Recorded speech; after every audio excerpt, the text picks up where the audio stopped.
Welcome back to our Pampiric podcast, our first of the brand new year.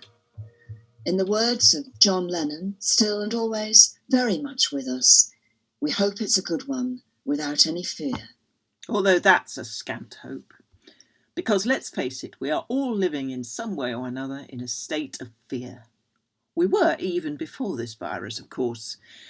In no particular order, fear of growing old, of not looking well, of social media shaming, of invisibility, of dementia, of destitution, of unemployment, of loneliness, of irrelevance, fear of a fashion faux pas, of makeup meltdown, of shoe malfunction, of being cancelled, of terrorism, of near-term human extinction.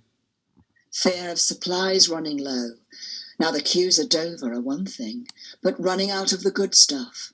You fear you might start to behave in ways that are, let's say, unbecoming, forced into dangerous situations in order to just keep looking well.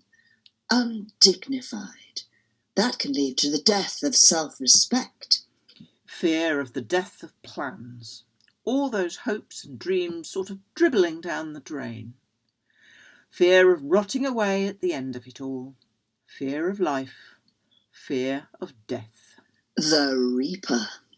Well, I suppose he was a bit over-enthusiastic this year. I mean, not everyone was ready to transition just yet. But he didn't care. Just jump on the bus, love. Come on, I haven't got all day. That's the Reaper. Not nice, exactly, but not nasty. Once the penny dropped, he wasn't going to get us on that bus. Not then, not now, not ever.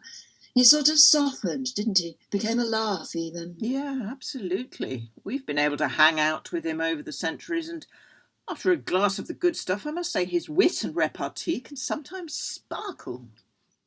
Grim repartee.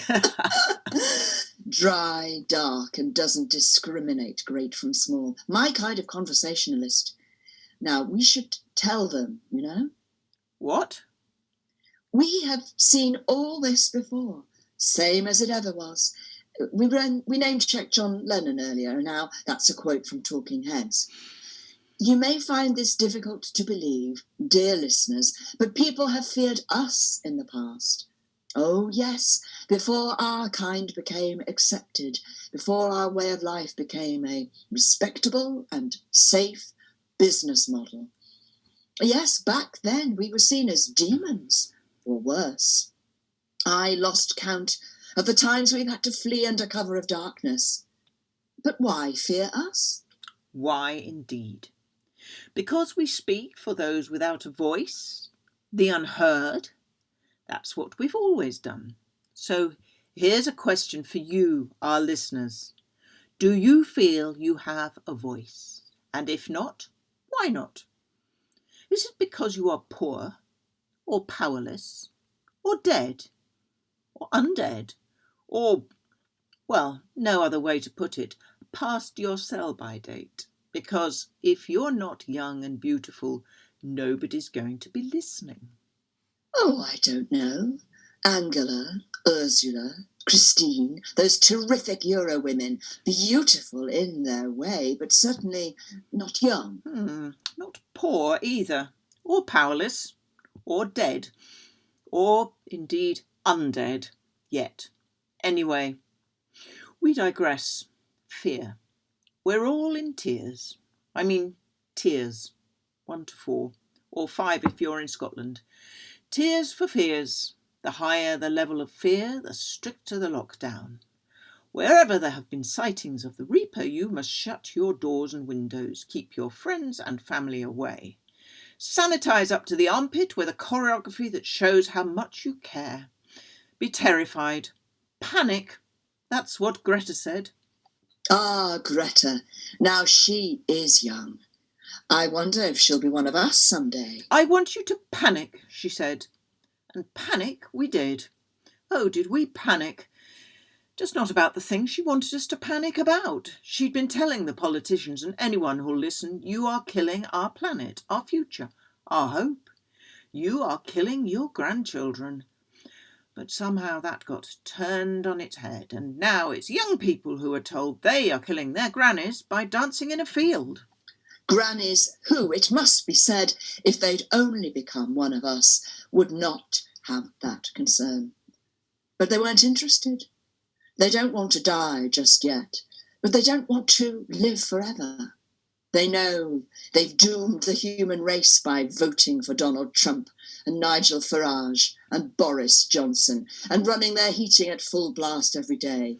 So it would really suit them to be out of the door before the shit hits the proverbial fan. They don't want shit-splattered immortality. But for those that do, or that must, well, of course, we share Greta's view. She wants us to feel the fear, to act as if our house is on fire, because it is. We should be afraid. We should. But we have seen so much, so many reasons to be fearful. We have stared fear in the face time and time again. The Black Death, the Taiping Rebellion, Mount Vesuvius, the Great Fire of London, Vlad the Impaler, who may or may not have been related to a friend of ours. The French Revolution, the assault on the US Capitol building just the other day. It all keeps the fear factor fresh. Then going back a little, there was the European colonisation of the Americas, the Napoleonic Wars, the Irish potato famine, the Amritsar massacre, the trenches of the First World War, Hiroshima and Nagasaki, 9/11. If we had succumbed to fear in all these, we would not be where we are today. In every fearsome scenario, there is an opportunity.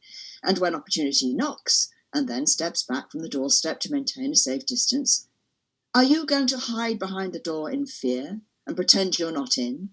Or are you going to open the door, being careful not to let any sunlight in, of course, grab the parcel and tear it open to see what has arrived? Because you've got that online order amnesia and each delivery is a bit of a surprise, isn't it? Like, what was I on when I ordered that? Unexpected as it might be, that pair of barefoot running shoes you can't remember clicking on may present an opportunity for you to survive and thrive, for you to look well. Well, soft, silent footwear can certainly help. But let's face it, fear is not good for looking well. A constant state of fearfulness weakens the immune system, leads to frown lines, crow's feet, damages the digestive system, acid reflux, and impedes memory. So we recommend that if you are fearful of the big C, which nowadays isn't cancer, you won't get a diagnosis for that till it's too late, just calm yourself, as we suggested last week, with yoga, meditation, chanting, activism, chess, writing a bucket list. You might still want to slap someone. Binge watching all those films recommended by our friends Alison and Tessa in our film special episode of Looking Well in Lockdown. Organising your collection of vintage wine glasses for the good stuff. Placing bets on whether Donald Trump will be taken out of the White House in a straitjacket or police handcuffs. Anything to take your mind off those viral spectres floating about out there waiting to get you. Remember, fear is the mind killer. Fear is the little death that brings total obliteration. Oh, that's rather good. Well, it's not mine, actually. It's Frank Herbert, the Bene Gesserit. Oh, the new version of Dune is on release shortly. But you never saw the first one, did you? Only through my fingers. Not my cup of the good stuff at all.